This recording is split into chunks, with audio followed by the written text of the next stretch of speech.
कभी सोचा है कि एक फौजी सोशल मीडिया पे क्या कर सकता है? क्या वो हमारी आपकी कोई फोटो देख सकता है या शायद उस पे कमेंट भी कर सकता है? हाल ही में ना इंडियन आर्मी ने अपने सोशल मीडिया रूल्स में एक ऐसा यू टर्न लिया है जो काफी चौंकाने वाला है और इसका सीधा कनेक्शन इसी सवाल से है।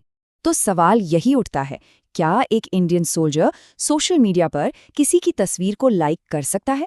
देखिए, कुछ साल पहले तक तो इसका जवाब था बिल्कुल नहीं, लेकिन अब कहानी बदल गई है और इसका जवाब थोड़ा कॉम्प्लिकेटेड है और शायद आपको हैरान भी कर दे। यही हमें इंडियन आर्मी की नई सोशल मीडिया पॉलिसी की तह तक ले जाता है। सिर्फ 5 साल, बस 5 साल में आर्मी एक पूरे डिजिटल ब्लैकआउट से निकलकर एक कंडीशनल डिजिटल एंट्री की तरफ आ गई है। मतलब सोचिए, 2020 में एक पूरा डिजिटल लॉकडाउन था और आज 2024 में एक दरवाजा तो खुला है, लेकिन उस पर बहुत सारे ताले और शर्तें लगी हुई हैं। तो सवाल ये है कि आखिर आर्मी ने इतना सख्त बैन लगाया ही क्यों था? क्यों अपने जवानों को इंटरनेट की दुनिया से पूरी तरह से काट देने का फैसला लिया? इसके पीछे की वजह समझना बहुत जरूरी है। ये कुछ छोटा मोटा बैन नहीं था जी, पूरे 89 ऐप्स, 89, और इसमें फेसबुक, इंस्टाग्राम, टिकटॉक जैसे सारे बड़े नाम शामिल थे। एक तरह से आर्मी ने अपने जवानों को डिजिटल दुनिया से बिल्कुल अलग थलग ही कर दिया था। तो इस इतने बड़े और कड़े फैसले के पीछे की वजह क्या थी? वजह थी एक बहुत ही गंभीर और असली खतरा। नाम है हनी ट्रैप। अब ये शब्द सुनने में तो काफी फिल्मी लगता है ना, पर असलियत में ये उतना ही या शायद उससे भी ज्यादा खतरनाक है।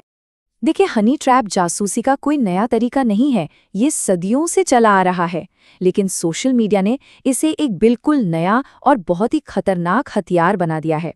होता क्या है कि दुश्मन देशों की एजेंसियां फेक प्रोफाइल्स बनाती हैं, हमारे जवानों से दोस्ती गांठती हैं और फिर धीरे धीरे बातों के जाल में फंसाकर उनसे देश की सुरक्षा से जुड़ी बहुत ही सेंसिटिव जानकारी निकलवा लेती हैं।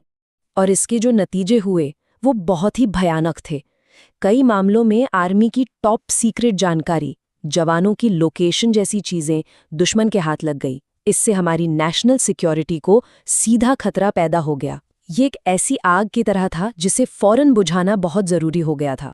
चलिए अब सीधा आज की बात करते हैं।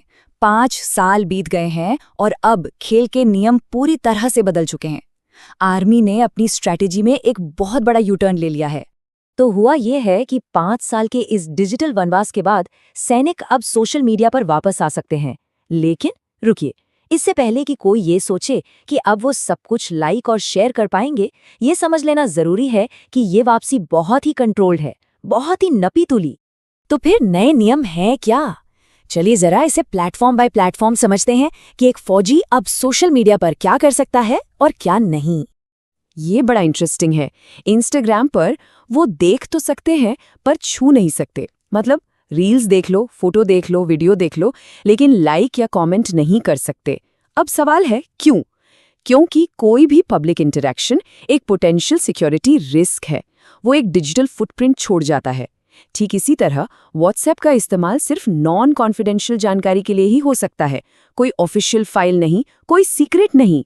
ये एक बहुत ही फाइन बैलेंस बनाने की कोशिश।